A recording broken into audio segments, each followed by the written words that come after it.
datang ke kota Makkah Al-Mukarramah, membersihkan Ka'bah, membersihkan Masjidil Haram.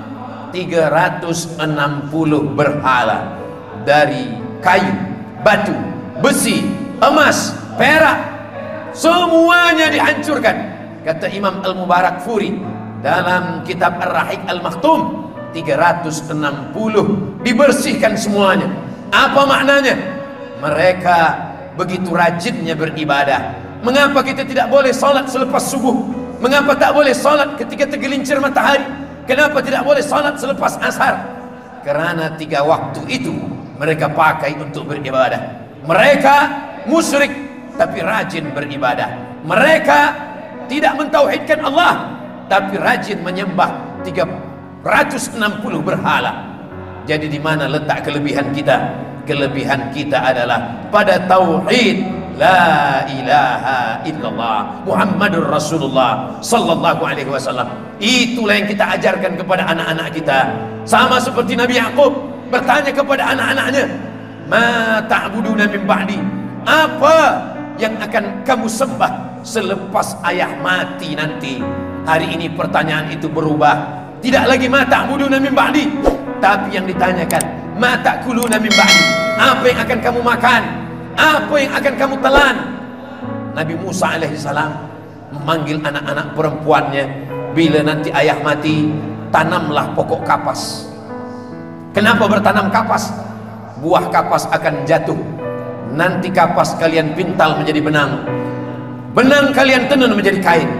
Juallah kain itu, kalian akan makan makanan yang halal. Jangan makan haram.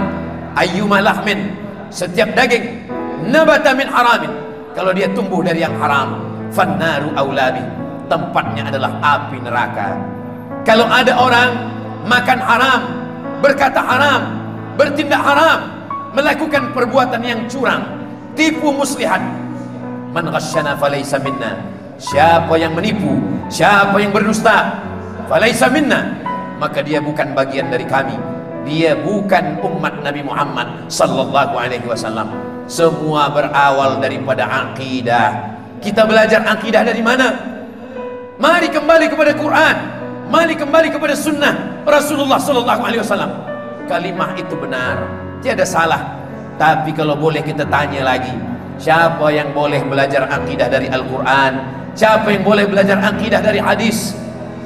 Kita makhluk yang lemah, kita tak hafaz Quran, kita tak hafal hadis. Siapa yang dapat hafal Quran? Kalau dia hafal, apakah dia tahu mana ayat yang am, mana ayat yang khas, mana ayat mutlak, mana ayat muqayyad, mana nasikh, mana mansukh, mana asbabun nuzul? Kalaupun dia hafaz hadis, mana hadis am, mana hadis khas, tahukah dia hadis dhaif, tahukah dia hadis sahih, berapa syaratnya, bagaimana kaedahnya? Maka kita lemah, kita ikut saja paham para ulama. Memanglah kita kembali kepada Quran, kembali kepada sunnah, mengikut pemahaman ulama. Bukankah Nabi berkata, taraktu fikum amraini, ku tinggal kepada kamu 2 perkara, in tamassaktum bihima, kalau kamu pegang yang 2 ini, lan tadillu abada, kamu tak akan sesat untuk selamanya. Kitabullah wa sunnati, kitabullah dan Al-Quran, Al-Quran dan sunnah Rasulullah. Betul, hadis itu ada dalam kitab Muwatta Imam Malik, hadis itu ada dalam kitab Al-Mustadrak Imam Al-Hakim. Tapi jangan lupa, ada hadis satu lagi, ada dalam Sahih Muslim, Imam Muslim Ibnul Hajjaj Al-Qusairi An-Naisaburi, bunyinya berbeza. Aku tinggal pada kamu 2 perkara. Yang ku tinggalkan 2 perkara, kitab Allah Al-Quran, wa itrata ahli baiti, keluargaku, keturunanku, zuriatku. Jangan katakan 2 hadis ini bertembung, tiada ikhtilaf antara 2 hadis ini. Bukankah satu hadis mengatakan Al-Quran dan sunnah? Betul. Bukankah satu hadis lagi mengatakan Al-Quran dan zuriat Nabi? Betul. Lalu apa beza Al-Quran dengan sunnah?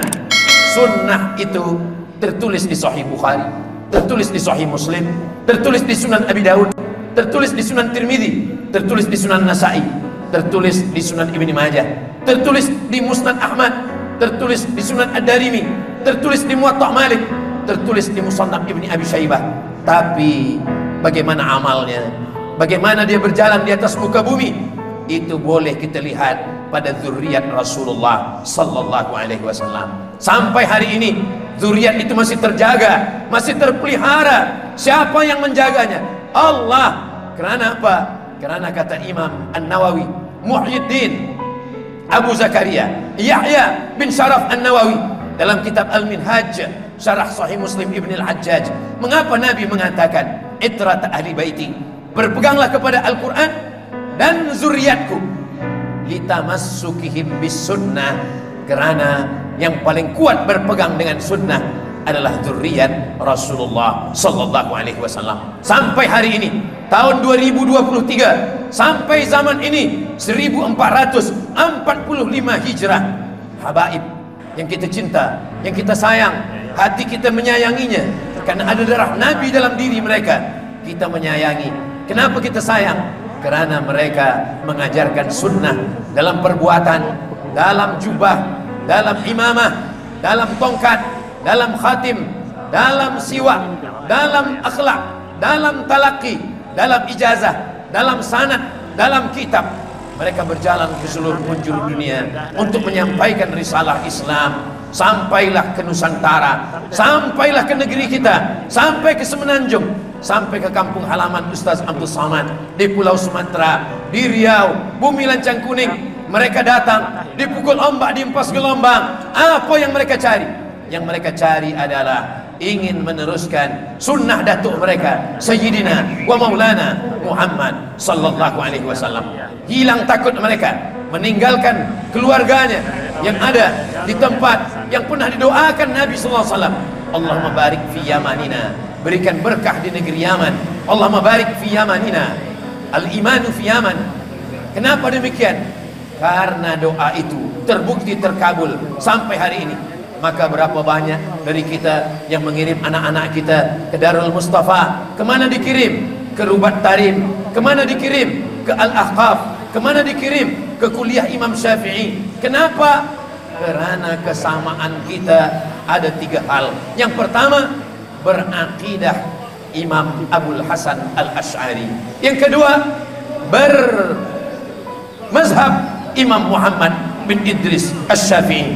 Yang ketiga, bertasawuf, bukan falsafi, bukan setakat teori falsafah, tapi bertasawuf sunni menurut yang dituliskan para imam, Imam Junaid Al-Baghdadi, Imam Al-Qusairi dalam Ar-Risalah Al-Qusairiyah, Imam Abu Talib Al-Makki dalam Qut Al-Qulub, Imam Abu Hamid Al-Ghazali dalam kitab Ihya Ulumuddin. Kalau kita belum lagi sanggup membaca 4 juzuk yang tebal, 4 kali Quran tak menyamakan, maka kita bacalah yang diringkaskan oleh Imam Jamaluddin Al-Qasimi dalam kitab Mau'izatul Mu'minin min Ihya Ulumuddin. Begitu juga Sayyidi Al-Habib Umar bin Hafiz membuatkan ringkasan bagi lil mubtadi'in, bagi orang yang tak ada waktu untuk membaca kitab secara khatam.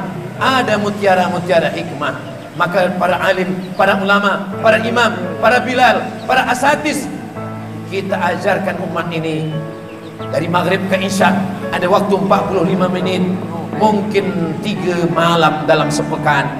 Malam Selasa selepas berbuka puasa Isnin, maka ajarkan dari maghrib ke isya akidah Ahlus Sunnah wal Jamaah. Al-Faqir Abdul Samad baru saja mendapatkan hadiah sebuah kitab, selama ini hanya tahu matan yang ditulis oleh Imam At-Tahawi dalam Aqidah At-Tahawiyah. Ternyata disyarah, akidahnya baik Ahlus Sunnah wal Jamaah, tapi disyarah oleh Mujassimah, disyarah oleh orang yang jauh daripada Ahlus Sunnah. Isinya Ahlus Sunnah, tapi bajunya bukan Ahlus Sunnah, terpesong, tersesatkan. Maka Masya Allah Tabarakallah, para habaib, di antaranya ditulislah satu kitab Al-Habasyiyah dalam syarah Aqidah Tahawiyah. Dibaca, difahami, diajarkan.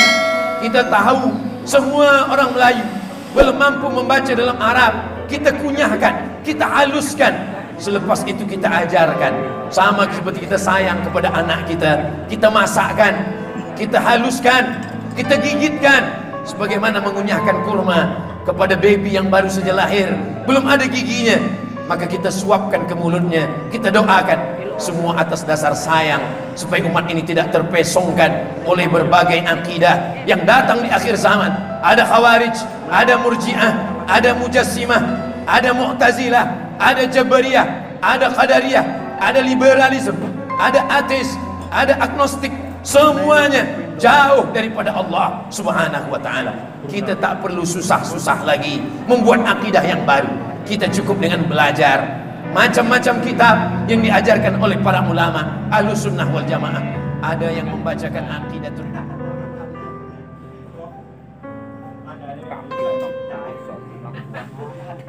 Iya,